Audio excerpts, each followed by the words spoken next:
Bigfoot Club, Season 2, Episode 5. I am your host, Robert Jesse Dominguez, and with me today is Ash. And we have a guest today. We're on the road today. Yep. We're in Carrollton again. Carrollton. Carrollton. And with me today is not always with you, but it's your favorite nephew, Steven Dominguez. Of course, you're my favorite nephew. Yes. Tell them the twins. Oh, those are great nephews. But that, Oh, okay. So only first favorite first nephew. Yeah, Chris is probably gonna cringe on this. Fun fact today, I am back. Wow, that's so weird. Oh, sorry. That was low. There we go. Okay. Okay. Sorry, I had the fader on. The fader was down low. Yeah. Sorry, Chris. Sorry. That's on the deal. So, how's things going with you? Things are going as well as they can be. So how are the boys? I know we just saw them, but Yeah. For the audience. for the audience, The boys are good. They're going to be 3 in March 1st, and we're tackling on the potty training. They're getting number 1 down very well, but number 2, Ricardo has only done it once. well, that's progress. Progress, yeah. Man, He's ahead of Sebastian on that, so wow. yeah, that's number 1 and number 2. yeah, exactly. I'm number 1 and number 2. Because Ricardo is number 1. Exactly. I mean, Sebastian's number 2. 10 minutes, number 1. 10 minutes early, number 1. He's probably gonna say it his whole life. Yep. Oh, no. I'm number 1. Yep. I'm 10 minutes older than you. Yeah, I can see that. 10 minutes. So, oh man. So, yeah, Chris couldn't make it with us tonight. He's doing some house duty and he's getting ready. We were just talking about that one. Yeah, he's So it's on the duty. Congrats on the house, Yeah. Chris. It's sounds like a real beauty. yeah, he's got a new house, so he's trying to fix that up, make sure it's ready for his family to move in on March. So, Chris, our labor hearts are with you. Yes. Don't work too hard. Yeah, Don't hurt your back. stretch. Don't hurt any of your calves or anything. So, Don't get any pain on you. where's Blair at right now? Blair is at work. And where is your wife? Yeah. Do you know? She is at work, and she's probably dying to listen to this episode. Because I told her today. I forgot to tell her yesterday. But I said, oh, yeah, Robert's coming over to do the show. She's like, yes. You just FaceTime her, but not anybody else. Yeah, Yeah. She's gonna be real excited because we're not gonna talk about wrestling on this one. Oh, yeah. So as soon as you say that, it's, what minute are we on? We're on Like we're on 3 seconds. 3 seconds. 3 minutes. 3 seconds. Yeah, within the first 5 minutes, she hears that. She's like, oh, my God, yes. She's going to be so happy. No wrestling. But, yeah, John Cena's on the new Fast and the Furious. Is he really? Yes. Yeah, we waited like 20 years for him to turn heel. He turned heel in the movie. Yeah, exactly. Robert, And you know who he's playing as, right? his brother. His little brother. Yeah, I was like, yes. and like Blair's probably going, Robert, you said we're not talking about wrestling. Yeah. We're not talking about wrestling. We're talking about movies. Yeah, about a wrestler. And another wrestler that was on there was The Rock, but now he's moved on. He's moved on doing Isn't it like The Rock and what's that guy? Jason Statham? Vin Diesel? They don't get along, right? No, they don't get along. Not at first, and then They said they buried the hatchet, but I think they're still. Yeah. Otherwise, they'd be in the movie together, right? Because they did two separate movies, right? Yeah. Yeah. And they're not in same franchise, separate movies. But they're not in each other's movies. No. Oh, okay. That's why they got John Cena. So. Yeah, well. Oh well. Yeah. Anyway. That's not cool. Yeah. I want to pretend like that's just rumors that people made up. I don't know. The rumor mill. No, they're friends in real life. Don't break my heart. Exactly. Bald love. So our first subject, well, our only subject, is going to be Bigfoot. So, Shall we? you guys ready for some Bigfoot? Always. Subject. Bigfoot. Is it safe to say just to call him Bigfoot, or do we need to go by? No. No. I was trying to pull a Chris there. I will always call him Bigfoot. Where? Yeah. So I just finished up, and I did this at the last minute, and I apologize for that because I know I'm horrible. Because this is the thing. I'm worse than you. I didn't even get to see it, but I'm gonna just tag along and go as best as I can. We're gonna talk about Les Stroud, Survivorman season 6, his endeavor into Bigfoot. Mm-hmm. So we kind of touched on it last week when we were doing the Todd standing stuff. Did you listen to the last podcast? Mm-hmm. Well, did you or no? No, I think I listened to the one before that one. So I didn't get a chance to listen to that one. Yeah, see, I'm slacking. Why am I the only one that's prepared? Well, I was there. I listened to it. You were there. You didn't listen I kept yelling at you. Come look at this. Yeah. Wait, come look at what they're doing now. Yeah. Look at this thing. I was. Well, we all know Les Stroud, so yeah. I've watched a lot of his stuff, and I've always liked him. I kind of like Bear Grylls a little bit more, but now that he's doing Bigfoot stuff, I like him more now. So, well, Bear Grylls is just the Hollywood version of Les Stroud. Plus, Bear Grylls got caught, vitamins. Got caught not really doing it. What he's claiming to do. That show was originally, they made it for Les, and he's like, no, I'm not going to do it like that because they wanted him to do it in that format. He's like, if I'm going to do it, I'm a documentarian. I like that. I don't want to, because, whatever to do, it was never meant to be real. Yeah. Nothing that he does is ever practical. It's for entertainment, Yeah. Mm-hmm. But I think they edited very well. Yeah. They edited really well. Not to... Was it his own urine that he was drinking?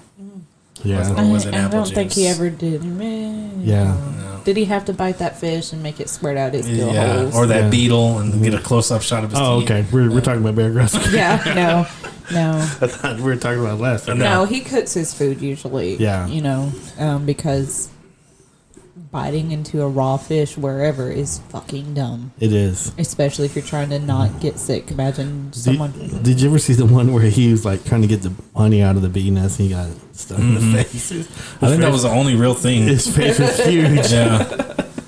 He couldn't really... I'm surprised he was able to open his eyes. Yeah. But, I've been there. Man. This sucks. That's bad. But our last episode, we talked about Todd standing, and I got some feedback from some people. They said we were kind of negative. I said, well, I didn't like him. It's hard not to be. Okay. I don't know who said this to you, but I assume that they don't really know the history of this gentleman. No.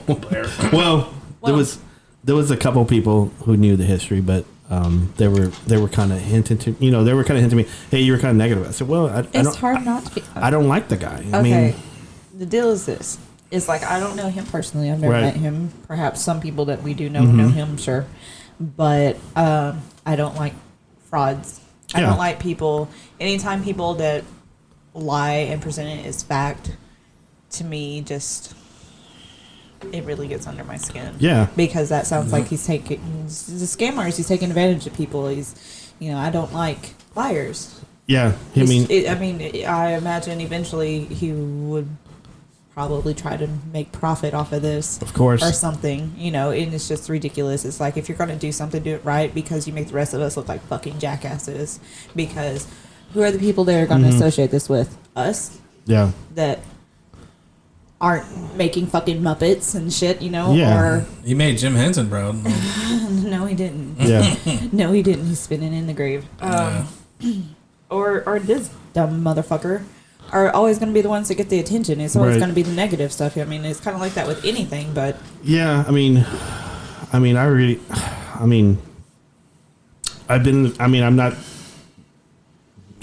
not trying to glorify my position or anything like that, but I've been in the field. I've walked counties and I've knocked on doors, and this was before the internet was fast, and I walked on doors and I knocked, hand out cards and flyers, and people would laugh at me, and I said, oh, okay, I'm being serious. I'm trying to find out.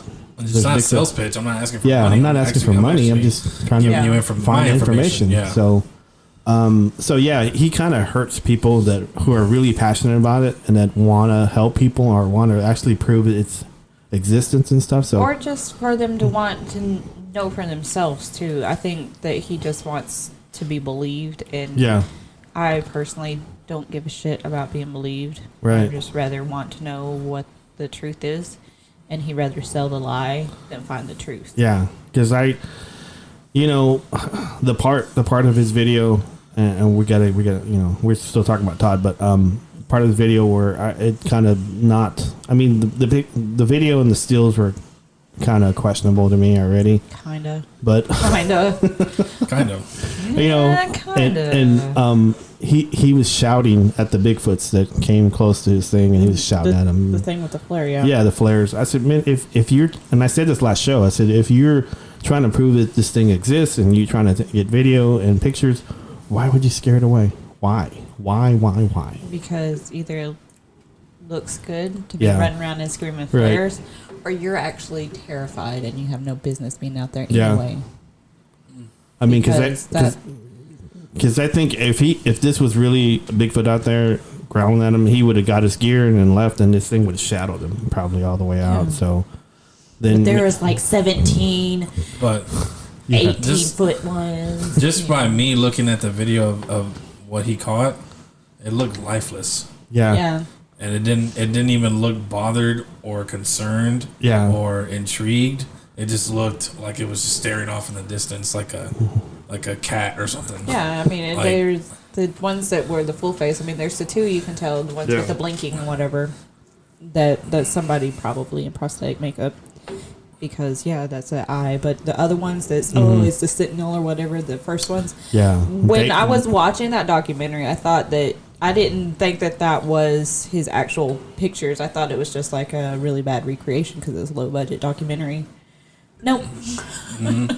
Because we can tell when people are angry or concerned or something. Or because if you see animals that do the same thing, you this one he only had one that was blinking, right? Only one. Yeah, I think there was the one that did the one blink, and then there was the other one where he recreated. He's like, I got down on my belly, and it was over here, and that's the one I call Satan because it's black. Oh, it's real dark. Yeah. Okay. Yeah. Oh, okay. Okay. I mean, I get it. He's trying to build a brand, a market. Why are you running? Yeah. Where are you going? Yeah. Where in the fuck are you going? Why is this man running? Because his video starts with him just running everywhere. So. Oh, he's just running? Yeah. Or hiding in camouflage, or driving his SUV or ATV. Hitting these big splash and water and mud. And navigate the wilderness. So. And then he's running. He's got his hand on his gun. But we talked about that last show, and some people said to me, like 2 people said to me, we're kind of negative, and I said, I don't like the guy. What do you want me to do? Start positive about him? But that's my stance. I mean, he I'm might doubling be a down nice on guy, it. but he's a fraud. Yeah. Oh well.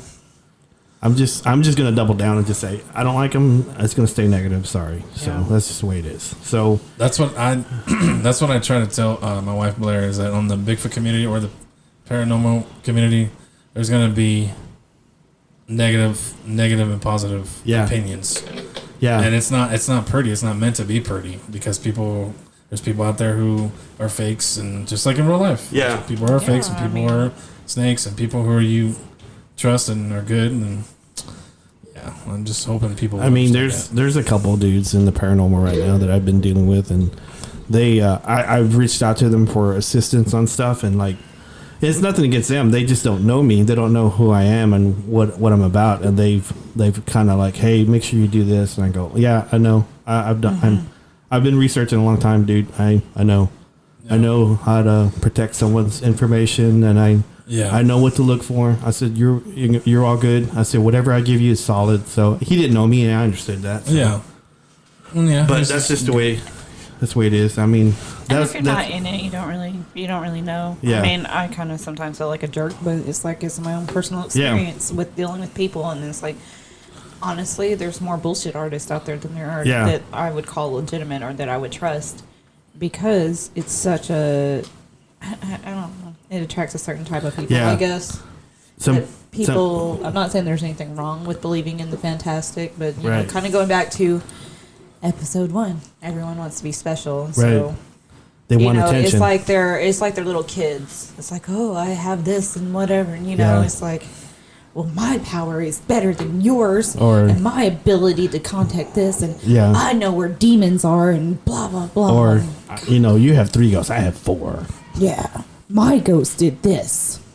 So yeah, it's one of those I things. know everything is this because of what I know, which is a thing I just made up. Yeah. So you kind of deal with people like that every day, and it's it's a challenge, and it's cool, and but anyway, getting to Les Stroud, season 6 was like 8 episodes, right? 8 or 10, I can't remember. I just watched it until it was over. He started off pretty good. He started off in Alberta, I believe, and he was kind of touching on Bigfoot researchers, giving them like information about tree knocks and hoots and stuff like that. I know he talked a little bit about his own experiences in the woods and some of the stuff that he's heard in the past whenever he's done Survivorman. And so, but it was kind of interesting to have his point of view, because I know he was saying kind of like, I don't follow the skeptics, or I don't support this other group or this group. I kind of just want the whole truth, and which I loved about that. I love that he did that. Yeah. Any thoughts on that? Any thoughts on that? That's why I wasn't picking a side. That's and that's how you should approach it. I mean, you have it. Of course, it kind of depends, but when you're doing honest to God, like he is doing, just from a documentary standpoint or a scientific standpoint, that's the approach you need to take. It's totally unbiased. You leave your own personal beliefs out of it, right? Whatever they may be, scientific, religious, whatever, and you just observe and report, and then come to your own conclusions later. But research, I liked in the first one, he talked to the local people, the indigenous people, right? There, and asked where to go in the particular areas. Like that's where we don't go there. Right. We don't go there at all. It was like a fishing cabin, right? Yeah. Bakwas. I love that. I like that name too. Yeah. Bakwas. Bakwas. So yeah. Steven, did you catch any of the episodes, or did you? No, I came unprepared on that. That's why I said. God damn it. Yeah. Did you watch some of it? Did you watch some of the highlights or something? Just on YouTube. That's what I could find on YouTube. But other than that, I was like, that's not. It's on. I don't know what episode it is, or So. Yeah. I mean, but you watched Les Stroud before, right? Yeah, I watched Survivorman. We used to watch it a lot in Oklahoma. Yeah. And we used to always 2011, 2009, 2010. Yeah. We were back in Texas 2011. Oh yeah, we were. Yeah, that's right. That's when I started hanging out again. Hey, I'm coming in this weekend. I need a place to stay. Yeah, 2009, 2010, we watched Survivorman and Bear Grylls, and so I already know how his style of surviving in the woods. Which, I mean, he did this a little different, obviously, because he's not out there surviving. He had a camera crew at some times, but there was other times he was out there by himself. Yeah, like that too. He had like either researchers with him, and he was by himself, or he was by himself, and then he had like a couple of times, I think he had a camera guy with him. I think initially when they were doing their walkabouts and whatever, the day before he would be with a camera crew, but then afterwards he would be by himself a lot of times. He was mostly by himself, but yeah. You know what I liked about him is that he was walking around, and I've seen this in Oklahoma too. He touched on some of the tree markers that were upside down into the ground, and I've seen that in Oklahoma, and he pointed it out and started talking about it, and I love that, because like I've always thought of that and I said, okay, that's unusual, and I've seen it before, but what do you think it means? It could be like a crossing route, or turn back, or like a stopping point or something, or hey, behind this point is like people or something. I don't know. Yeah, like turn back, or who knows? I mean, even he said that. Les Stroud was saying, he goes, who knows what it means? But one of the things he talked about, and I'd never heard it before at all, and I don't know if you had before, but about those teepee structures that they build it when a baby's born, right? And that's supposed to be the number of people in the family. It was like, you didn't watch that, but that was kind of interesting. I've never heard that before, and I guess he heard that from the indigenous people. Yeah, I think he was that's when he was in Tennessee, I think. Yeah, in the Smoky Mountains. Yeah. It's like that's interesting, and that's really cool if that's what that is. Yeah, I mean, because it doesn't really serve any known purpose if they are doing this. I mean, it's not really a shelter or anything really, because it would. I mean, the way they're made, and it's just sticks. It doesn't do any covering really, or not really sticks, but trees.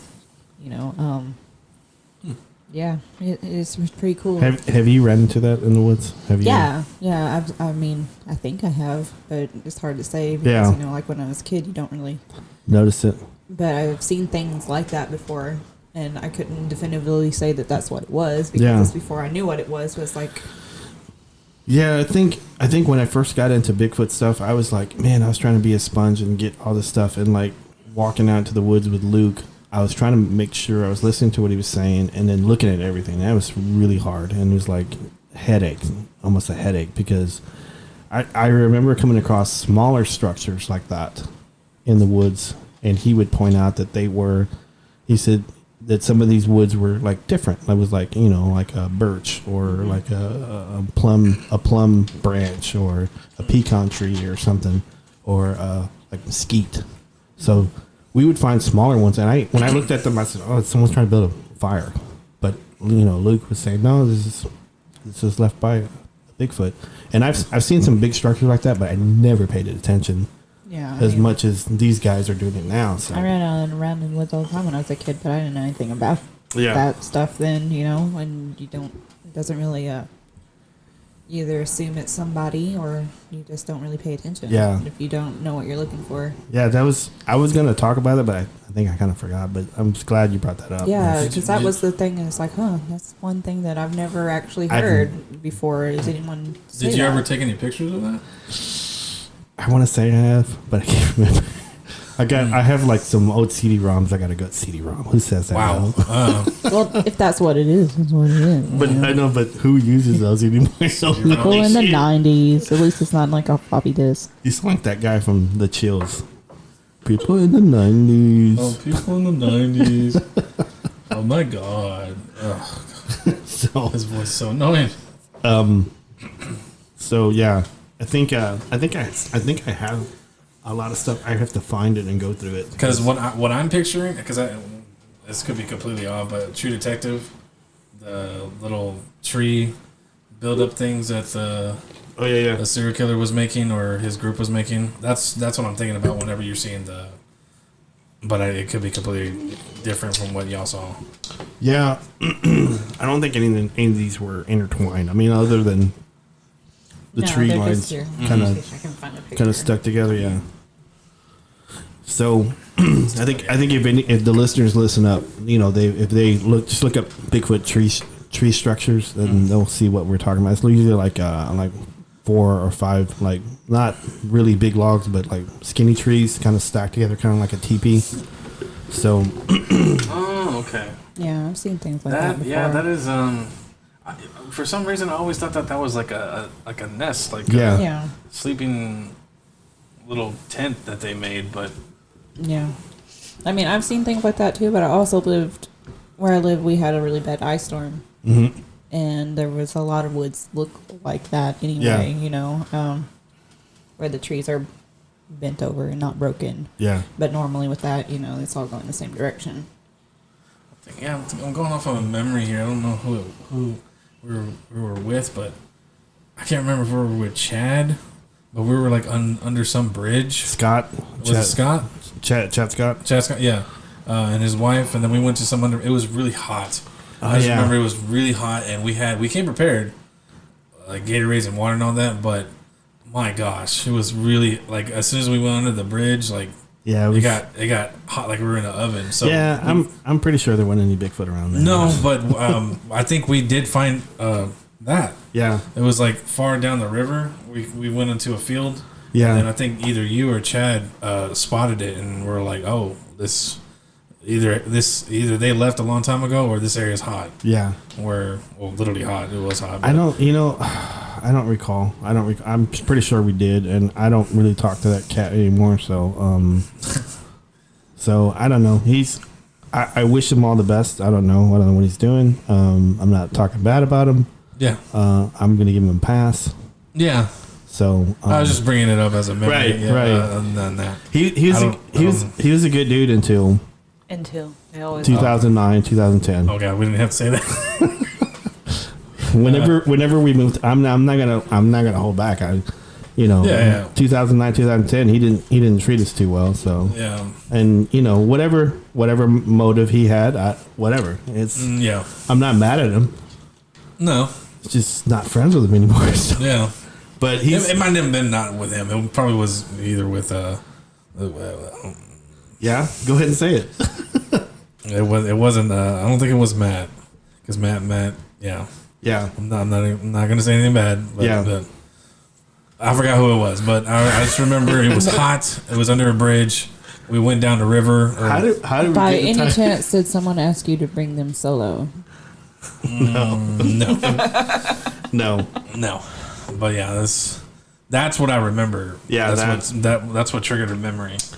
So I know I've been in the woods with Luke a bunch of times, and Jerry Heston and Cassius, Tim Clay and Ken Marvel, and I think even up in Kiamichi I've ran into stuff like that. But I don't remember taking pictures.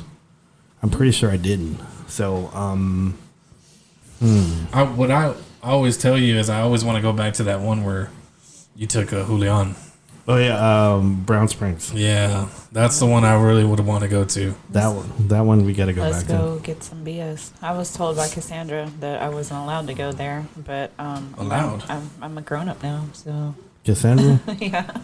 Oh. She's like, no, you're not going. I'm like, I'm going. So it's really bad for something else. No, It was a lot of negative vibes there. I mean, there's been like a lot of bodies dumped there, so there's a lot of and really. Allegedly, they're really violent up there too, and that's kind of why. Is it paranormal activity there too? You think? Since you bring up bodies. Allegedly. I would love to take a K2 meter up there and read it, because whenever I got off the car, when I went with Kenny and Boudros and Julian and his wife, and when I got out of the car, I was like I had a hard time breathing. It was like something pushing on my chest. And this was during the daytime. This is during the daytime. Yeah, that's and there's needles all over that place too. Really? Yeah, there's needles like syringes, methamphetamine. Yeah, stuff like that. So it's Jesus. a lot of stuff going on up there. So might not. I mean, hell, just the energy from that type of environment. No. Even if there's not like actual spirits there, it's just bad juju. Just bad juju and Bigfoot, and probably bodies been dumped there, and there's also there's Native American mountains there too. Yeah. So there's a lot of stuff going on, and why do you think the Bigfoot there are so violent? Because they just see the evilness of it. You know, we've never touched on this, but I forgot who asked me this question about. Maybe it was you, Ash. I don't know. But yeah, that they're possibly a different subspecies, like the ones in Falk. Yeah. With the longer muzzles, right, and the 3 toes or whatever. And also maybe when the Bigfoot come into an area that's got a lot of EMF, maybe they're affected too. It is possible. Yeah. So I don't know. Maybe they feel anxiety and people Stepped watching on one them. of the needles. Maybe. Yeah. I never really even thought about that. That would make sense. Yeah. Kind of like I get anxiety too from like storms, and animals do too a lot, and especially animals, but. Just that change in pressure, and they start getting uneasy, start acting out, whatever. Because they like sense it before it comes, right? Most animals. Yeah. So I don't know. Maybe a Bigfoot doesn't like the EMF there and acts violently. I don't know. That's a good theory. I can't remember who asked me that.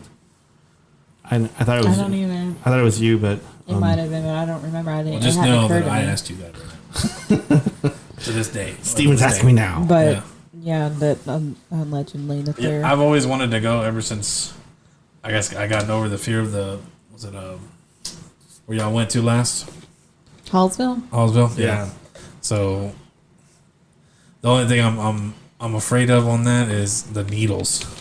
Yeah. Because like I was like, do I need to wear boots and pants? Yes. Obviously. Coming from, I'm sorry, I hate to say it, but my hometown is kind of that way. I think I've talked about that before. They're not really, they don't Safe have a what lot you of step on. a lot of finances, so there's not a lot of sidewalks. So when you're walking around in a grown-up ditch, about every few steps, there's a goddamn dirty-ass needle. And, nobody wants to do anything about it. Yeah, we should probably take a rake up there or something. Take a rake. Yeah. Just make a path. It's just, it's just unfortunate. That's why a lot of places in that part of the country have shark boxes, and for that very fact. Now, supposedly also there's supposed to be caves there too. That's tied in. That's tied into that cave system. Well, for Hellier? Yeah. Well. Oh Jesus. 3-toed monsters. Right? Yeah. Turkey toe. This is where the creature gobble, goes. Gobble. This is where the creature goes. If any weird shit's gonna happen, it'll be in fucking southeast Oklahoma. Trust me. Yeah. Growing up pretty close to there's some people do go missing, and it's usually people doing it, but there's a lot of not savory shit going on down there. Different circumstances, yeah. Yeah. Anyway. So Les Stroud. More Stroud. He Lester. Yeah, he eventually went to California too. Went to Bluff Creek. He actually went to Spot and Bluff, which I thought was kind of neat because you don't even recognize it anymore. It's a stream. It's really grown up, outgrown and stuff, and so it's been like 60 years or however long. That's awesome. Yeah, that's kind of what he was doing. He's just kind of hopping around where there's stories. He came to East Texas. He didn't really find anything because he was on someone's private property. Yeah, not sure where it was.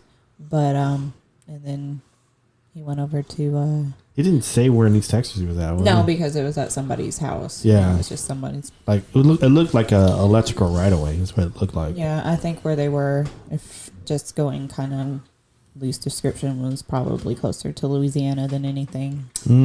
Monster Central. Yeah. But he didn't get any activity. No, because that's the only spot that they went to was just in that person's property. But he went from there to where he went. I think he went from there to Oregon. Oregon, that's what he said. Oregon. I guess he was thinking of Aragon. After he went to California to the Crook. Yeah, I did thought it was kind of interesting because I'm going back a little bit.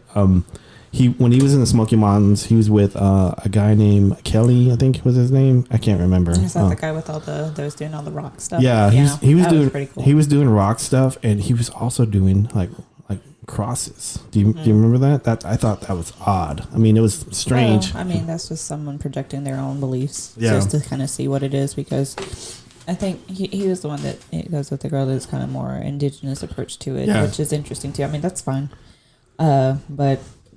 I think all of it's relevant just to kind of see how they react to it. And, and it was kind of odd because I've never really posted this anywhere, and I've never talked about it that much. But whenever I was in Paris, Lamar County, we were leaving stuff like that. We were leaving like shiny rocks because there was a quarry not too far from Mike Sell's property, and when we were out and about, we would go different parts of Mike's, because Mike had a huge spread. It was huge. And so we went out, we were camping in one section, and we would walk to another section and leave stuff. So we would leave like stacks of rocks. And we would leave like, I think Buddy Britt was Boudreaux's. He was one of the researchers with us, and he was a profuse sweater. He'd sweat really, really bad. So he would take off his shirt and leave it on a branch. And he would leave it there. He goes, "Oh, that's so they can smell me." I said, "I already smell you already." But he would do that, and we would leave like food out, like apples and oranges and plums and stuff like that. And I think Mike grew corn and squash, I believe, and cantaloupe. So we would leave that out too.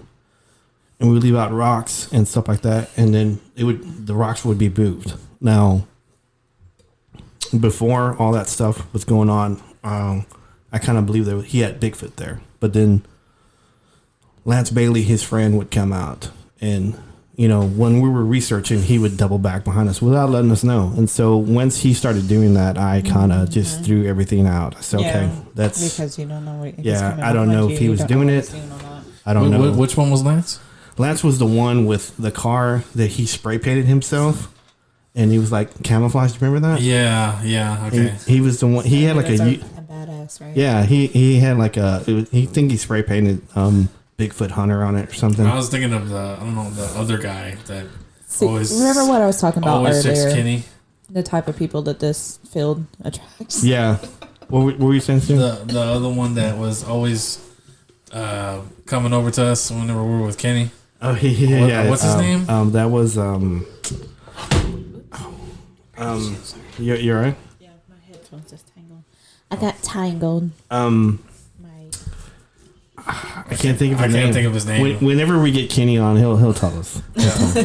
But there was a crazy guy used to come up to the Kimichi. Used to. He still does. Well, whenever we do. When we were up there, yeah. Did he do it last time whenever y'all? I hadn't seen him the last probably 4 times I was up there. What the heck? Every time I call, he's like, he's there. Hey, man. He just likes you. He doesn't like Yeah, he's like a retired guy. They just, I guess he was ex-military, like Navy or something. Okay. And so he's getting a pension. He just lives in the mountain, and he would come up to Kenny's place and ask Kenny for, some kind of labor.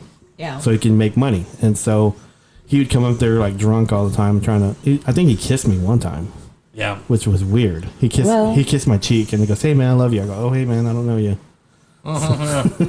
He always says he still says the FBI's after him or something like that, or Secret Service. Yeah. CIA. I said, man, what if it's true? Y'all gonna feel like assholes. Maybe. Well, I mean, maybe. They're gonna have a helicopter come in. And then, going back on topic. Yeah. The CIA listens to Bigfoot Club. Yeah. That was one of the things. Old boy, when he went out in the woods with Les. Yeah.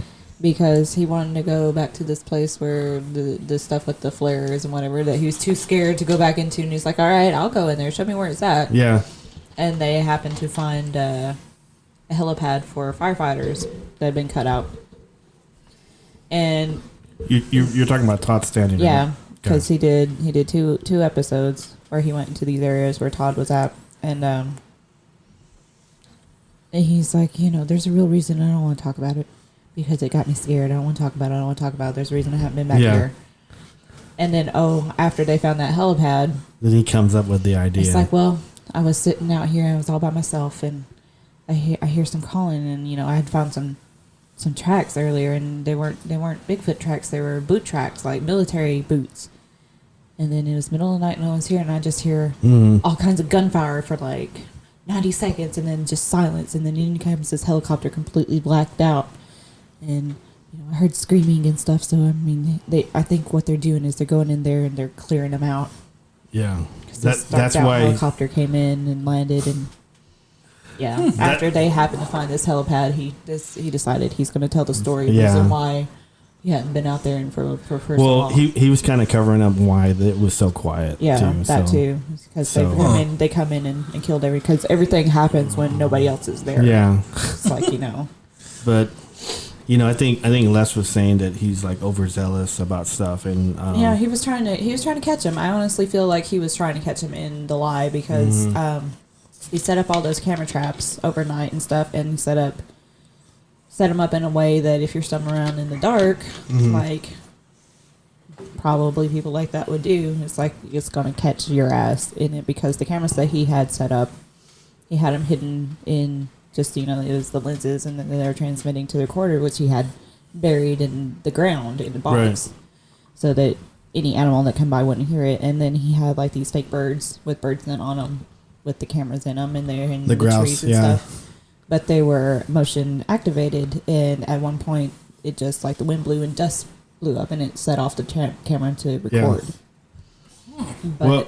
What I kind of liked about it is that he touched on everything. He touched on equipment, being spiritual, going by what some of the locals were saying. This is what you do. Yeah. You do like tree knocks, or you leave out food. That's what I loved about it. Yeah, that he asked everybody in it, and then went out and did it. Like went to the area and found his information, went off of stories that he heard, and talked to the people that told the stories. And it's like, all right, I want you to show me where this happened and what you did, and just so I can recreate it and so I can see what happens afterwards. Because it was like, I didn't.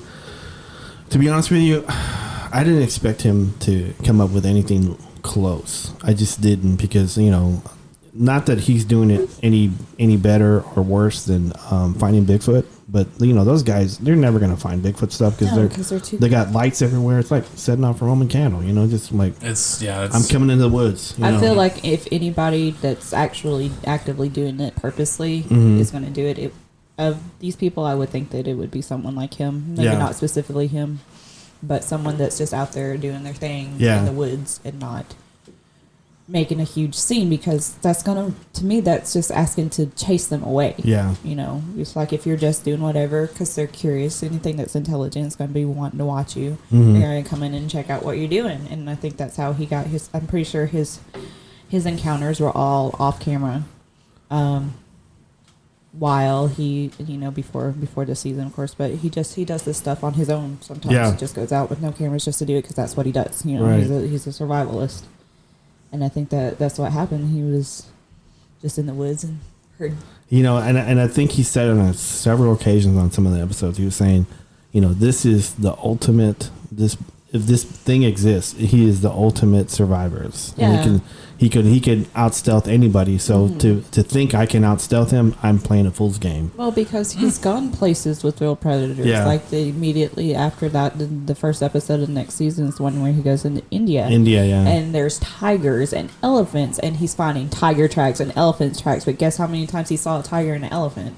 How many times? None.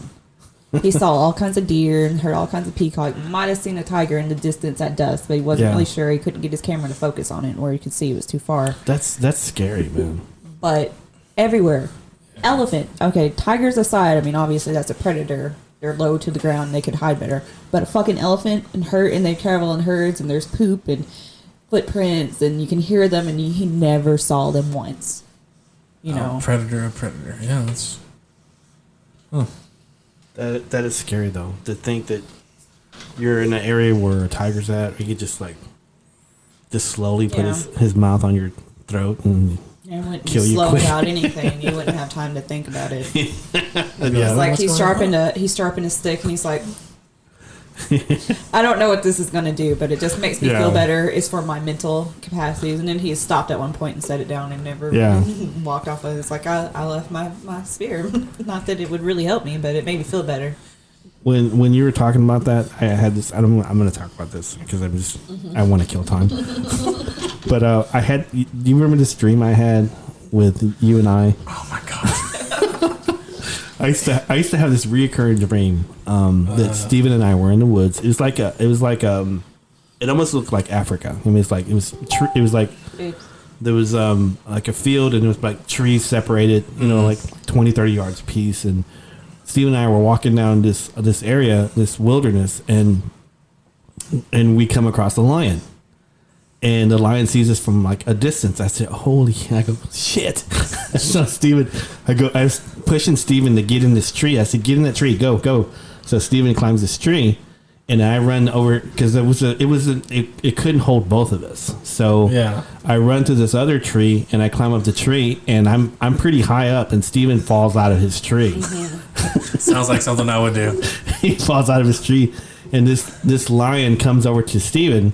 And Steven's on his, as soon as Steven lands on his back, this lion's on top of him, and this lion's trying to get at Steven. Steven's kicking him with both feet at this lion, and at this point, I jump off the tree, and I don't know why this is my dream. There was a sword right by the tree, and so I pick up the sword and I run, and there's a big log right next to the lion that's trying to attack Steven. So I run and I jump on top of the log, and I have the sword ready to go into this lion, and then I wake up. Yeah. It sounds like something you need to talk about with your therapist. So I don't know what that. Oh man, I don't know what it means. I remember. I think you said it like it was in Oklahoma. Whenever that. Yeah, that's whenever you first had it, and I was like, "That's wow, that's." And I think I had it another time here too. So, jeez, interesting. I mean, hey, you never know. I have weird dreams. I'm taking you with me in Africa because somehow a sword is going to come out of nowhere. Well, I mean, I don't know. It's Africa, you know. yeah. I have bequeathed to you, Robert, the sword of Africa. The sword of Africa. Why do you have a list all the time? The sword of Africa. The sword of Africa. I don't know, because people there like speak with English accents sometimes. I don't know. Do you really want me to do the sword of Africa? To save Steven, you must use the sword of Africa. It is embedded within a tree. Yeah, a tree log. So a tree log. So it's a tree, but a tree log. So would I be the king of Africa then if I take this sword out of the log? Use Maybe. the sword in the log. Yeah. We'll just say tree stump. That's in the middle sword of the in tree. the stump. Yeah. That's so dumb. I don't think you would be the king of Africa. I think you'd be the ghost in the darkness. No. Oh, I'm gonna pass They out. got shot by Val Kilmer. That was dumb.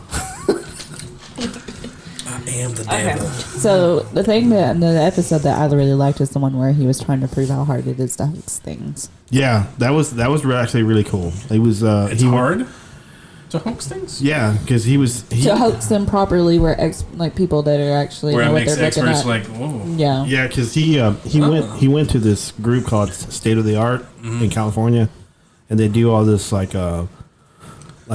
facial stuff, and they made him footprints, and it was like real flexible, and they put dermal ridges on it, and they were like movie makeup artists. Yeah. and do special effects and stuff. And the guy that's in California. So the guy that does it, he's really interested in hoaxing just that idea of like, well, how do these people do it from just.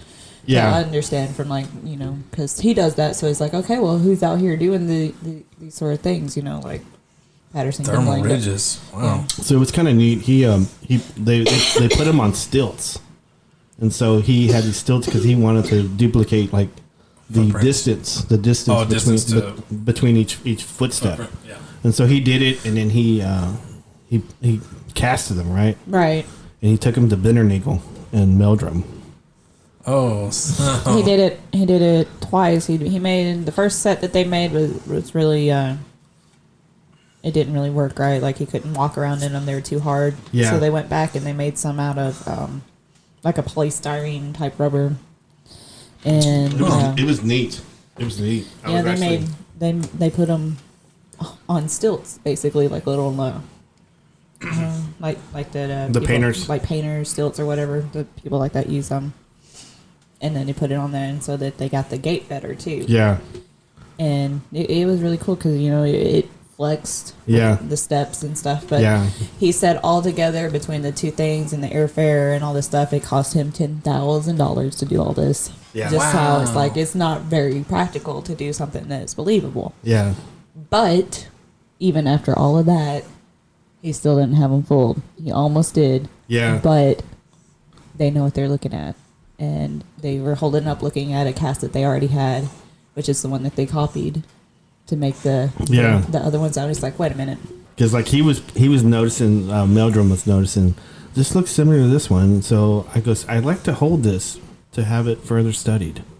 That was his, because he was trying to get them to admit to it. He goes, well, that's interesting.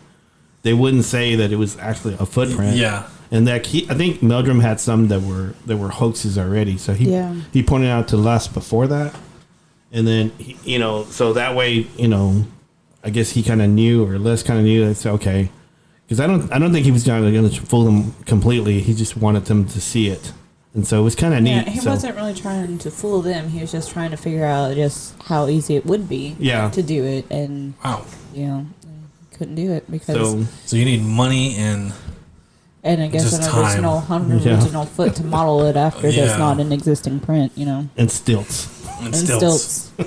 Yeah, and $10,000. $10,000 and to know the highs of the high, like you needed to know like Tom Savini you know. Oh. Speaking of stilts, Luke did a presentation once on stilts. Yeah.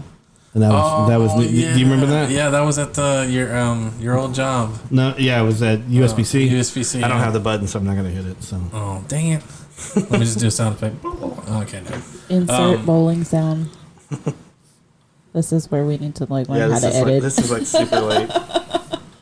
Super late. So when you're working at There we go. But yeah, that was It was the first annual Penn Texas Bigfoot that's Ghost conference. That's right, and he did the presentation there, and I remember opening the door for him to go through. Yeah, and I emceed that. I was really nervous. Yeah, I was like super nervous. I was like rocking back and forth like I was a Bigfoot. Yeah. So let me introduce Luke. Yeah. No, you did a good job. Luke Nathan Gross. No, I don't know if that's his You middle were name. rapping, and I don't know if that's his middle name.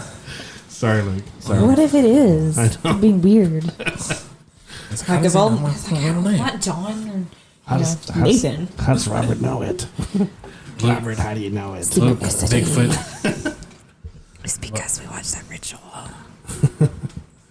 But anywho, but it was really interesting to have him go through that spiel, and I was trying to fake it and stuff like that. He just wanted to see how easy it was, and he kind of concluded it's not easy. I mean, he made some good points about, like, he says that, you know, he thought that some hoaxers were trying to emulate a Bigfoot going up a hill or a mountain. Mm-hmm. He says, well, if you put him on backwards and run down the mountain, it's easier. And I'd never thought of that. That's actually pretty neat. Oh, jeez. Yeah. So because he made a point, and it's like when there's never before on films like that too. Yeah. That it's not like, oh, I'm just out and whatever, and here's me walking.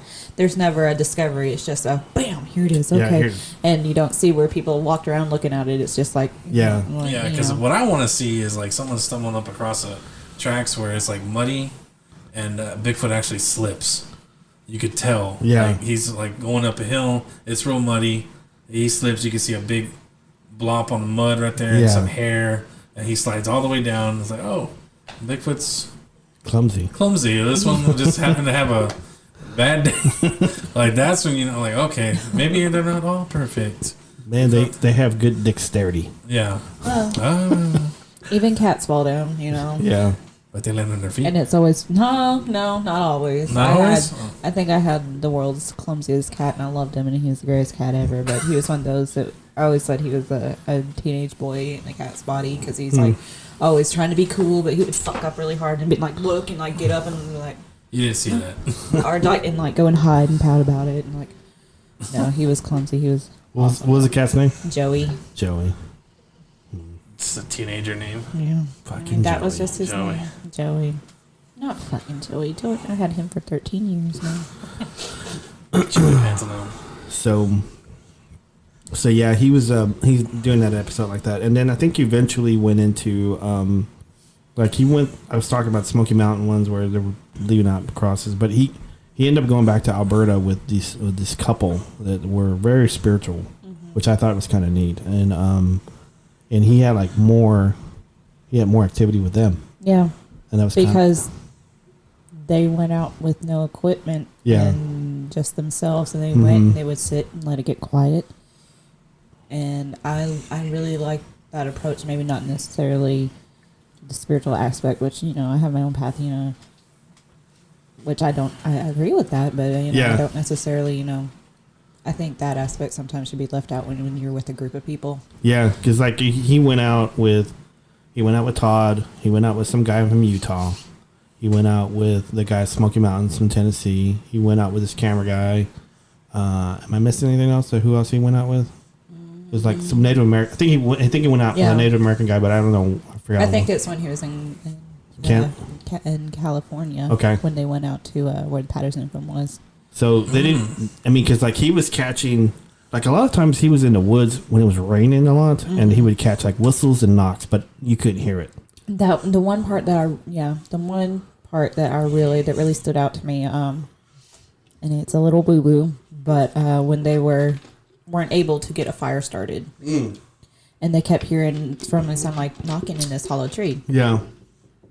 Just like barely, just knocking, and they couldn't really get it on the camera. But they couldn't get a fire started. And these are survivalists. These are the guys that they weren't trying to rub two sticks together. They actually had fire making equipment, paper, whatever, lighters and paper and matches, whatever. Which normally you would think no problem. These dudes, whatever. And they couldn't do it, and then suddenly a tree fell over, and it was just like dry powder basically on the inside, and they started a fire. And as soon as that fire started, the knocking stopped. Yeah.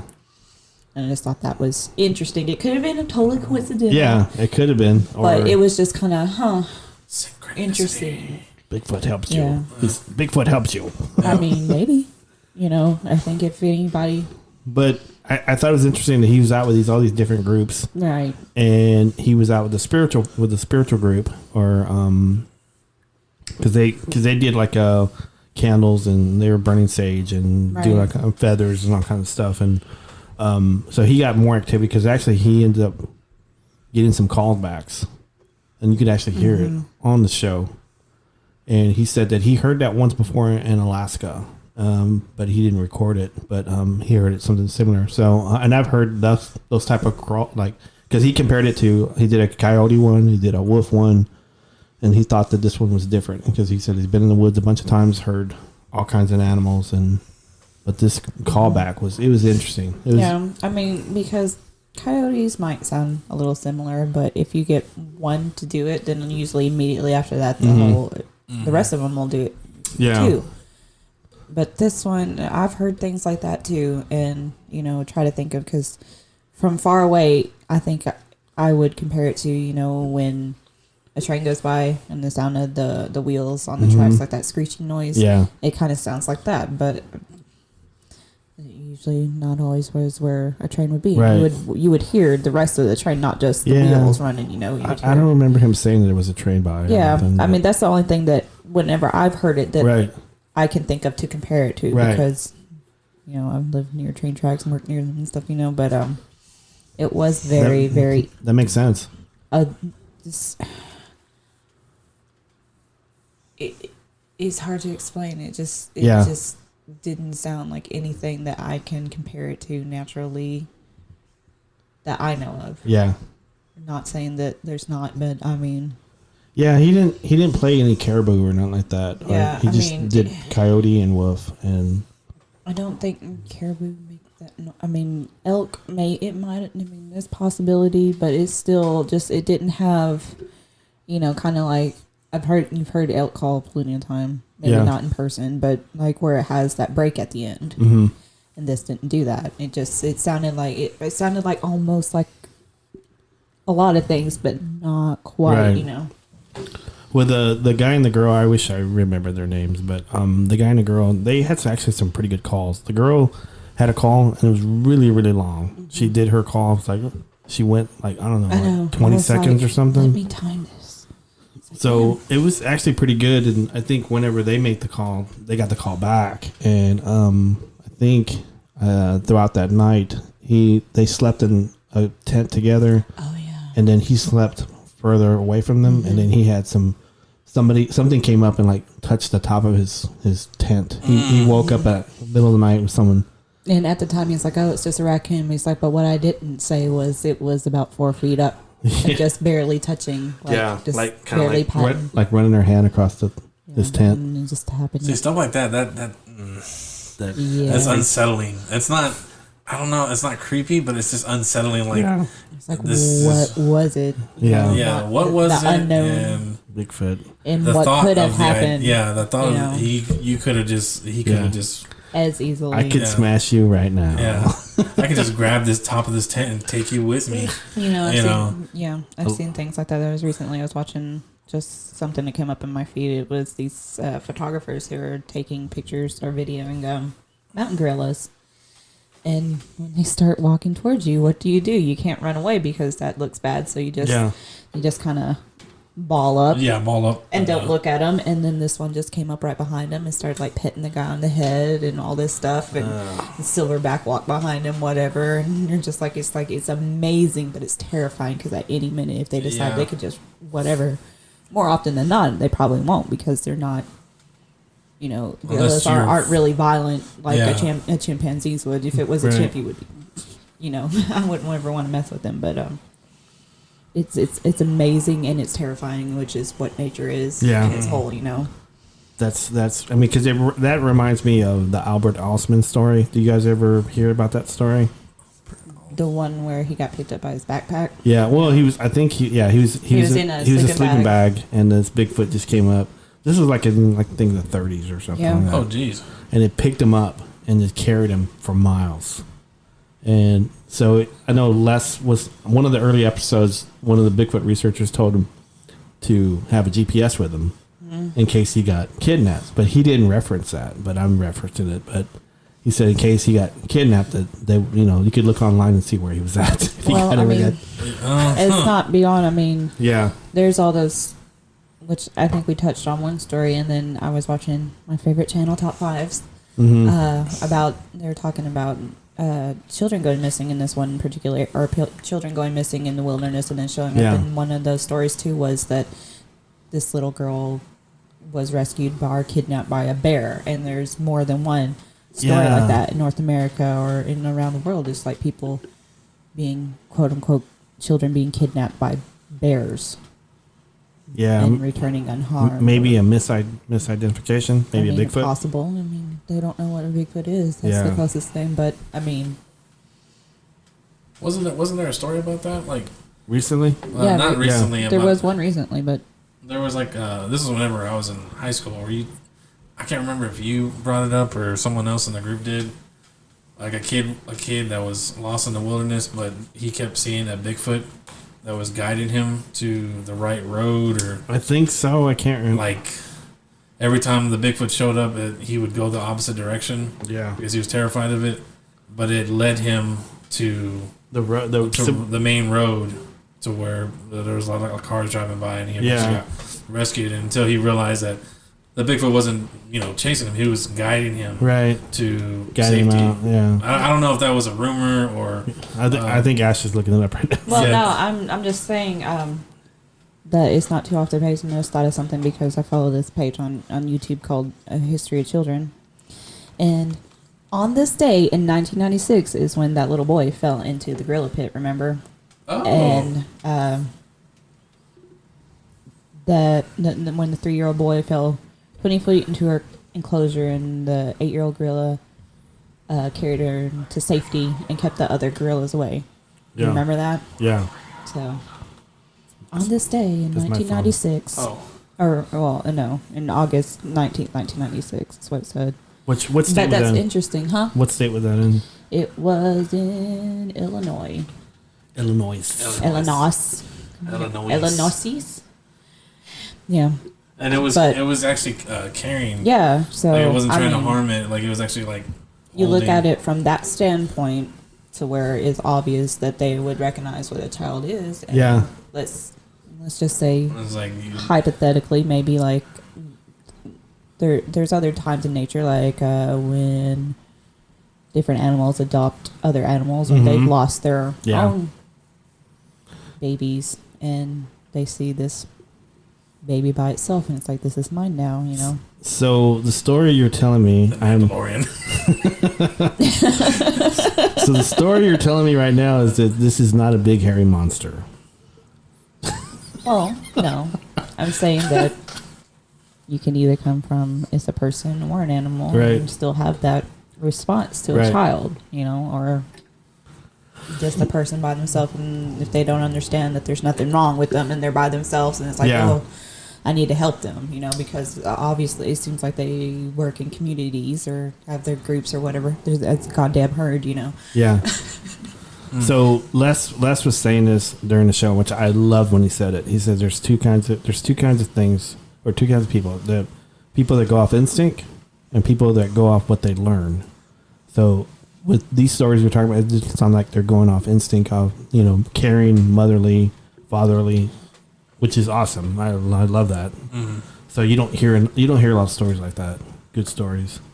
You always hear what happens bad or something. Yeah. Well, yeah, you don't ever. It's like that with most animals. You see a deer, you don't Oh, I saw a deer. So Oh, this deer jumped on my face. It's Yeah. it's more exciting, you know. it was 10 episodes. I think it was 8, maybe 8? maybe 7. I'm pretty sure it's 8. Maybe 4 or 5. 2, Yeah. 2, 1. I don't know.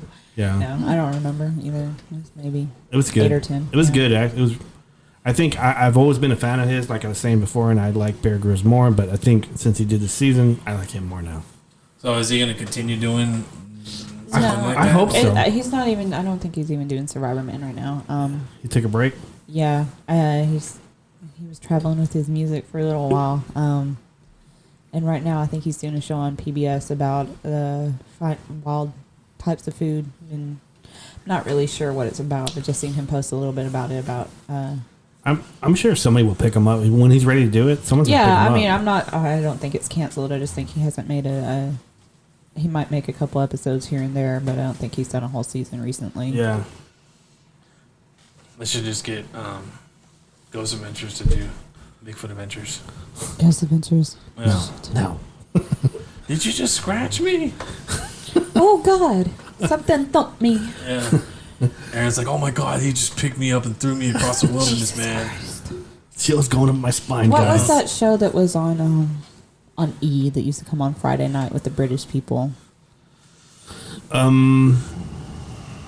Was it the one they always went in castles and stuff like that? Yeah. I know which one you're talking about. I don't remember the name. I just remember it always being on at the bar I would go to, the gay bar that I went to down in Longview. It'd be in because they had like the drag show and then they had the little sidebar and Yeah. the bartender always had it on and it was just fucking hilarious. There was a couple of times, I'm pretty sure the places they go are haunted. Oh yeah, but Because it's like hundreds and hundreds of years old and stuff like that. But I'm pretty yeah, sure they all were proven to be frauds and there's just this guy off camera chunking books and Yeah. shit, you know?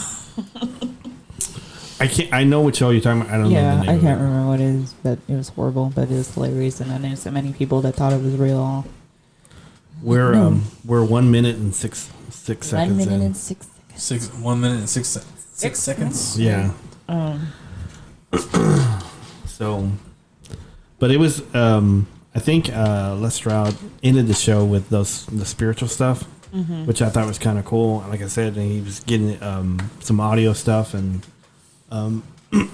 but I don't know, like you were saying before, I hope he does more stuff about Bigfoot. I Yeah. really do. 'Cause Sounds like he was really, really I think he into it or committed to it. I don't know if he would do any more shows about it. I think he might do his own independent stuff, but I'm not sure because he got a lot of big lot of. If you look it up right now, it's because he let Todd Standing on his show, yeah. and he got a lot of backlash. And everybody that I've ever seen that brings it up to him is like, "Why did you work with that?" He's like, "Because everyone needs a voice." Basically, he's like, "I was Yeah. attacking it That's from all true. areas." You Yeah. know, it's like He's got a, he's not actual Bigfoot researcher. Yeah, I thought when I saw him, that was on a show. I didn't even think that. I just thought, Yeah. cool, he's gonna call him out. And I mean, he didn't really, but he's just like basically took his spin on it. It's like he wants to believe and he wants me. Yeah. He wants to, because he would tell him, it's like, this is what it is. This is what, and Yeah. like that's what he was doing in his own documentary. He was leading everybody. It's like, okay, this is what you're seeing. Let me tell you what you're seeing. He didn't do that too much with Les, but a lot of times he tried to, like when they found those the deer scratching on it. It's like, oh no, that it can't be a bear because the bear's hand is got to be He was saying those are Bigfoot fingerprints. I mean, fingernails. fingernails. And it's like, well, since when does I don't know many great apes that have claws. Yeah. Or any primate or people don't have claws. It's a human from either school, I don't think either one of the species could scratch a tree like a deer antler could. They would break. What do you think? What do you guys think about going hour and 30 minutes? An hour, 30 minutes is whatever. It is what it is. Man. Okay. I'm pretty sure we can find something to talk about. We can talk about plenty. What If you guys would have done your research, we could talk about this the whole time. On what? More research, no. Oh, Les Stroud. Les Stroud. We really did less on the. Don't mess on Les, no. But yeah. yeah. Yeah. Oh yeah. You have to say yeah, Steven. Yeah. Yeah. Yeah.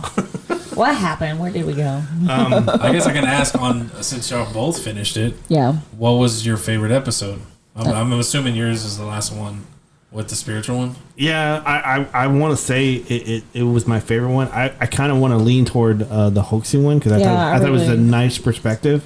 I have to say both of them, Ben, because I liked it because then like it got down to kind of at the end, you know, where he kind of got to where I feel about it. It's not about what you find. It's not about it's your own personal journey with it, and that's how I feel about all of this type of thing. You know, I just like I don't care. Yeah, if about anything else, but other than what my own knowledge. You know, it's like if tomorrow if I wasn't able to talk about it at all, but I could keep doing it, and it's like that would be fine by me.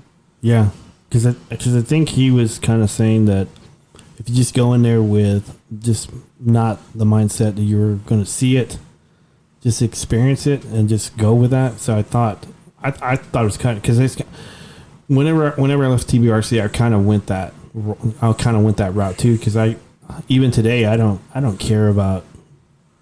I tell people all the time because people ask me, "Have you seen one? Do you believe in it?" I'm not doing this to make them believe. Yeah, I'm doing it for me. I already know that they're there. Yeah. I haven't seen it, but I've seen a lot of stuff that I can't explain. Like, what did this? Why is it here? But I'm kind of there. I'm kind of where he's at right now, where I just, you know what? I just want to experience it now. And if I can help people, then I help them. But I know he wants to find answers on his documentary, which was cool. I'm okay with that. And he's not leaning either way. Yeah, I mean, he had, who was it? Who did he originally? The Science Channel, wasn't it? That does his show. He's got their backing, so he had for, 5 previous seasons. He doesn't really need. I mean, his reputation wasn't exactly running online because that's not what he does. So he was just doing it like he does everything else. He's a documentarian first. Yeah. Well, I think Survivalist first, documentarian second. Second, yeah. But and he thinks of stuff logically. Yeah.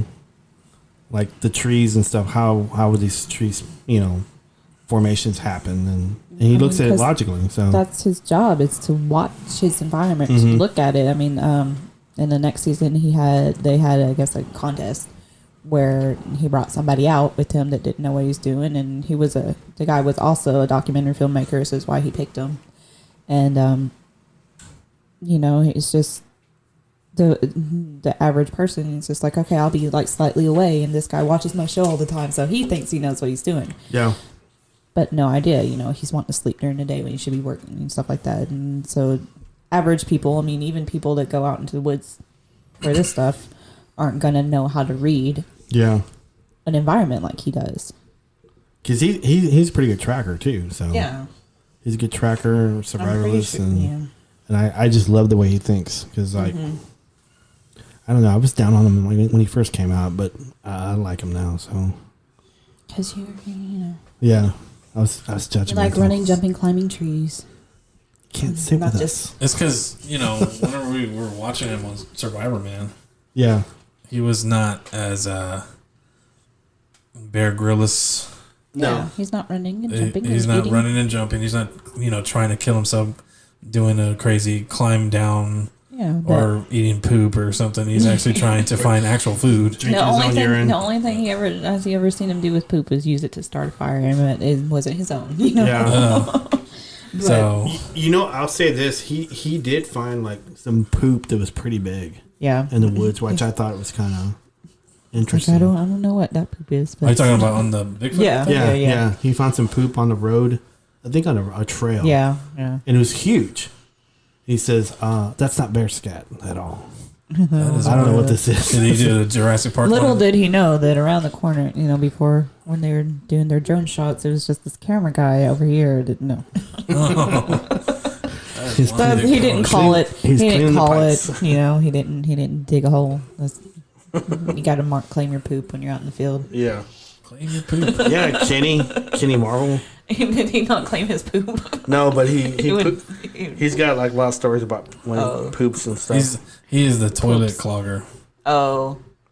Yeah. Oh, yeah. Yeah. Yeah. God damn it. He is the toilet clogger. Yeah, he's like, because I've been to a couple places with him, and we were eating and we were waiting on check. He's running out the door. Come on, Pop, let's go. Did you already pay? So I got to run up to the register and pay real quick. We got to go. We got to get out of here. Hold on. You're in a hurry. Let me check the bathroom before you pay. Oh shit. So he overfloats and stuff. Oh, so, Lordy. yeah. So the next episode you're gonna have Tim. Yeah. I want you to really dive into. Let's give some background. Yeah, I want For you to the really audience. dive into the whole asking him, hey, do you remember this? And then let him tell it. Because apparently we always joke around about how good his memory is. Yeah, he's got a really like a steel trap memory, and I think Tim's originally from Dangerfield, Texas. Mm-hmm. So, and I met him. I think he was supposed to be part of the original 12 for TBRC, Mm-hmm. but he didn't get the email or the call on time, or he didn't receive it on time. So he didn't meet us. He didn't meet up with us that night. We all met up. He was supposed to, but he didn't. Mm-hmm. So I think I met him like 2 weeks later. We were going out to area in Sulphur Springs called Area 2. We called Area 2. And that's where I met up with him. And I think Seth was baby then. He's little. His little bitty baby. And I met his wife. And he's a cool dude. And we've always hit it off. And so we were in the TBRC together. I left before he did. And I kind of hinted toward him. I said, hey, you probably need to leave too. Yeah. But he was going to leave in his own time, and he didn't. I don't know this for a fact. I don't know if he had I'm pretty sure he had dealings with Craig, but I was just going to wait until he did, because I had a lot of dealings with Craig. I was with Craig all the time. I talked to him every day. We constantly talked, and so I just didn't like where he was going or things he was doing or things he was saying. So I was just going to let Craig talk to Tim, and Tim make his own mind up. Tim make his own decision on it. And then leave. So so he did, and we end up hooking up like independent wise, and we did a bunch of stuff in Lamar County and different counties and stuff like that. So he's probably one of the few guys I've been in the woods with, other than Luke, a bunch of times. So he's a good dude, man. He's a good dude. He cares. He cares about people. He's a really good researcher. Probably way better than me. I would say this any day. He's way better than I am. He's got good memory, and he's got someone that you would want to witness a murder, because not that I wish it upon him, but he'll be able to tell you what the temperature was. What was the ambient temperature? Yeah, the fun fact of that day, even though it wasn't even recorded yet. Yeah. He's a good dude, man. Like I said, I've been in the woods with him. I've been in tents with him, and like I'm just sleeping out in the forest and in cabins, and we slept in cars too, and just doing research. Just like driving up to someone's property and just pulling up with a parabolic dish and just sitting there all night talking and stuff like that. So he's a good dude, man. I can't say no good things about him. I hope I picked up some stuff from him. I'm hoping that he picked up some stuff from me, and sense of humor. Yeah. So he's just a good around dude, and I will always be his friend. And if he needs stuff, I'll be there for him in a heartbeat. Yeah. So. Well, you got Luke, and now you're gonna get Tim, and now you just gotta get Kenny. Yeah, Ken the Marvelous Marvel. Get the jack of all trades. Man. That's gonna be a fun episode. Yeah. Ash has never met Ken. No. Yeah. And but Tim was there that night. Yeah. We were in Tyler, and then we went over to Longview, and then we went to Hallsville. He was there, but he was just really quiet. Yeah. I was too. I was kind of in the moment. Which is the first? I was in the moment really hard. But yeah, I had to sit and think because it's been so long. Yeah. I do have not really. I'm probably not anything from that night when we were at the cemetery. I probably recorded over it because I didn't get anything good on. Yeah. But I do have when you guys talked. Yeah. The whatever you want to call it. Yeah, I would like to watch it again too. But it's on mini DV. I gotta get it converted. Is that the one that we went to? Yeah. Oh, she has it recorded. Oh Lord. Yeah, I filmed it. Probably hear Luke give me the pep talk. No. I don't think I have any of that anymore. I think I recorded over it. Yeah. But I mean, it might be on the same videotape, but I don't think it was because I think the whole lecture was like an hour long. Yeah. So it was the whole its own tape. Because like Luke talked, I think maybe Billy, and then Todd Partain, right? Yeah. And then your Wilson guy, what's his name? No, he didn't really talk. He didn't talk? He just hosted it. Okay. That was at Slosky's, wasn't it? Was it Jason's Deli? Jason's Deli. Jason's Deli. Yeah. They had a big party room in the back, right? Yeah. You spit it a little bit. You're talking about your comic book, I remember. Or the one that you're doing with your brother. Yeah. Oh yeah, Bigfoot bag. Yeah. Oh man. Bigfoot magazine. Yeah, that's a whole nother. That's another episode. So Robert, whatever happened to that? Oh God. I'll talk about it. I mean, there's not a problem. But I think we need a whole show for that. A whole show about just Bigfoot magazine. You can just give them Well, what happened was. So these guys. No, I'm just kidding. Over here. But anyway, you guys want to talk about anything else? Shows, movies, music, games, people, babies, rocks, sticks, spikes. Rocks, sticks, spikes. I'm pretty sure there's other Bigfoot shows out there that you've heard that you just completely said no. I'm not watching that. Most of the shows, and I hate to sound like a mean girl, but most of the shows I don't like them. I mean, it's just the method. They're not really. The only thing that we watched that we were like, we'll watch it. Was it Monsters in America? Is that what it's called? I can't remember. Monsters something. Refresh my memory. It's like a narrator. It's like I can't remember if he's English or something, but he doesn't focus on Bigfoot. He focuses on other stuff that happened in America, or Loch Ness Monster. I don't remember, but it's like Monsters in America, or Monsters on the Earth, or I think I might have remembered. I remember we watched it a couple times. Was this in Oklahoma? No, this was in I think when I first moved in with you. Okay, and that was a long time ago. Brookstone? Was it Brookstone? That was a long time ago. Yeah. But that was whenever we were starting to. You already left TBRC, but we were doing. You were doing other stuff out without the group, with Kenny and with Tim or Boudros. Mm-hmm. Yeah.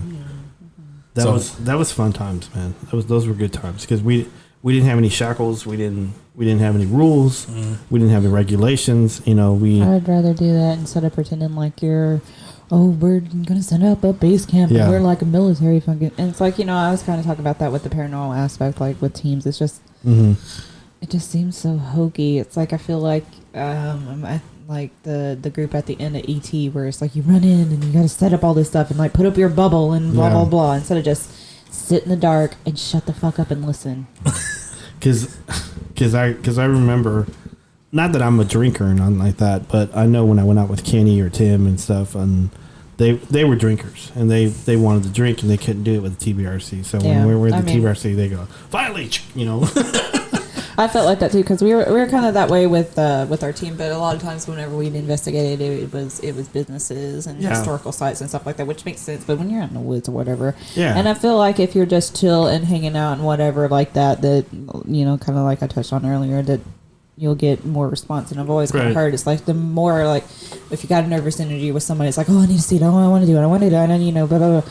Chances are it's not going to happen because they pick up on that. But if you're not actively looking for them but also doing it at the same time, that it just seems like it's they're there.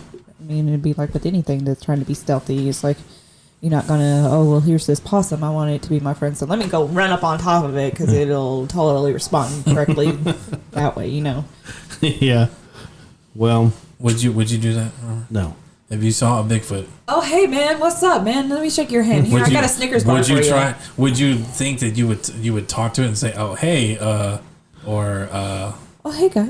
I used to ask myself this question all the time. So if But I ever ran up on a Bigfoot, and I guess I surprised it when it came. You surprise each other. Yeah, we surprised each other. I don't know what I would do. I would think that I would stand my ground, but I don't know.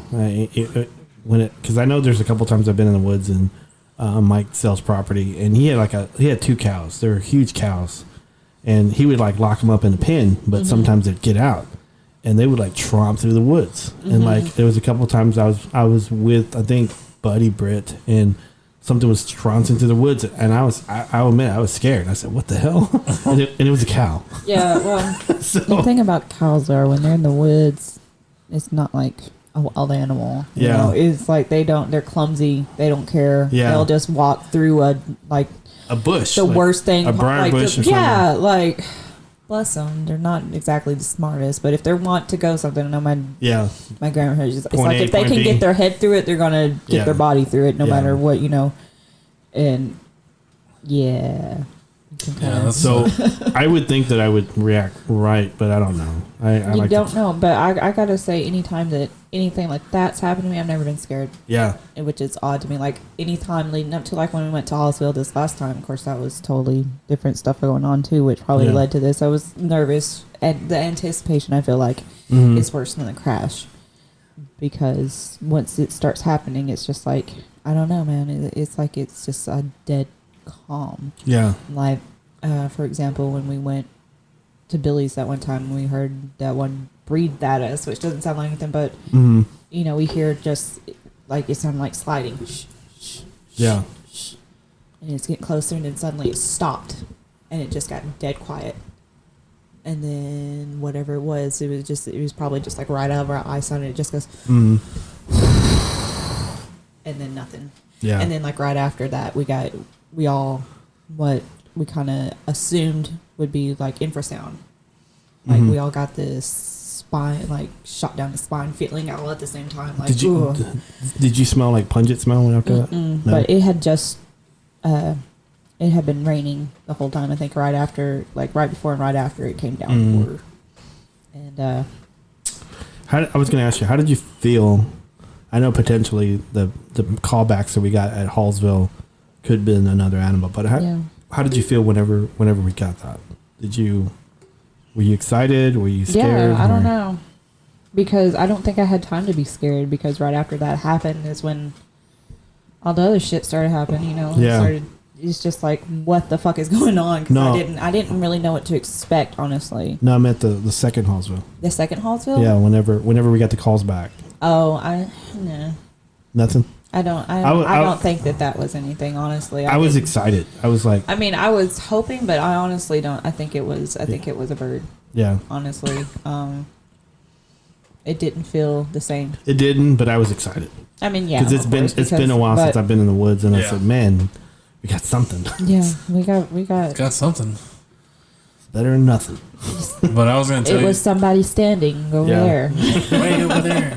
Just messing with us. No, that was our EVP that we got, was there's somebody standing. Yeah. But I was going to tell you, the one thing I still kind of fear is, I never told you or Kenny this, whenever we would go camping, I go, my dumbass is going to be the one that sees a Bigfoot while I'm taking a dump.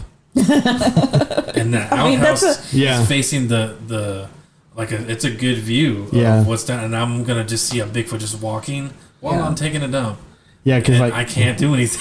Kenny's outhouse and Moyer's, it's an outhouse with a screen door that's like a see through. Yeah. That's a glass. Most screen doors are. Well, because like most outhouses have a door. Yeah. But this is like a screen door that you can see through. Yeah. So if you're standing in front of the house, you can see someone taking a poop. Yeah. That's just lovely. Yeah. And he was like, "Hey, what are you doing, man?" Like, "Oh, I'm just taking." I think that's a legitimate fear. But other than I don't have anything, but I mean that's when you're at your most vulnerable.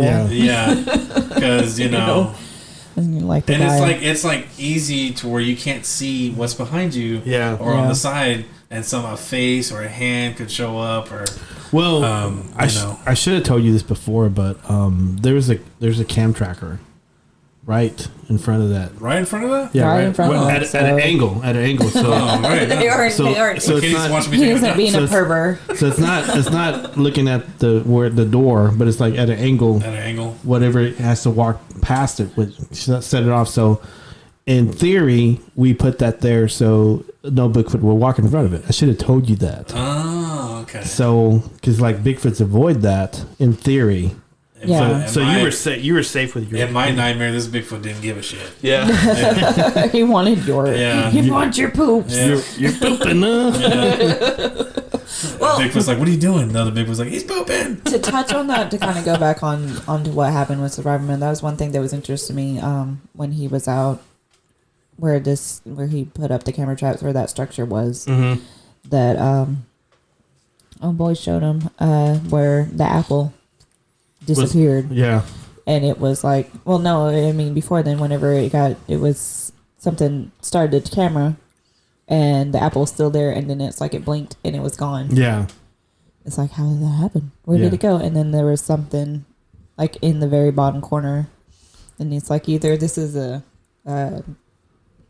goat or sheep or whatever is up there standing on its hind legs, or it's a bear with no ears. It's like just the very top of a head. Yeah. But also, yeah, that part where the apple was like 13 feet up in the air Yeah. or whatever. It's like, we didn't put that there. That was How odd. did it get there? Because it wasn't like eaten up or chewed on or anything, and it was a decent sized apple, so it had been a pretty decent sized animal to do that. It's Yeah, like, they didn't dwell on that too much, did no, but it was just, I mean, Odd. because it could have been a number of things, but it was interesting, they? Yeah. So our next show is gonna be, we're gonna record it on Saturday, hopefully, and we're gonna have Tim Clay on. So we're gonna probably dedicate like the whole 2 hours to him. So because he deserves that. So He's got a lot of stories. huh? He's probably got a lot of stories. Yeah, he does. And maybe he can probably back up some of mine, or maybe call me out or something. Yeah. Like I was scared. No, or something. yeah. No, you were wearing your camo jacket. It wasn't zipped all the way up. Like, So anyway, you guys have any shout outs? No. shout out to Blair Uh-huh. Dominguez, Ricardo Dominguez, Sebastian Dominguez, Yeah. and Robert Dominguez for having me on the show, Oh yeah, thanks. and Ash for dealing with not being prepared, but No. I'm used to it. Sorry, She's used to- man. She's our backup. She saves Yeah. us all the time. So. All the time. Because I'm a Sam Winchester. These are And got your shit on me. notes. I'm a plethora of weird. There's so many things that I forget that I know that'll Yeah. come back, and I'll just be like, oh yeah, I remember that. because we have not a script, but we have a layout of what we're going to talk about. Yeah, end up just- we kind of discuss what we're going to talk about, Yeah. and we kind of Sometimes. Other Yeah. times it's like, shit, it's Saturday. What are we supposed to do? we'll come up with something. And then I take notes Yeah. on Burger King bags. Yeah, and then save us every time. Every time. So anyway, thanks everybody for listening and downloading. And Chris is not a part of this one. Steven is. So I just wanted to point that out. Yep. Painting houses and So yeah, he's painting houses. So all right, we're gonna call it a show. Thank you everyone, and good night. good night.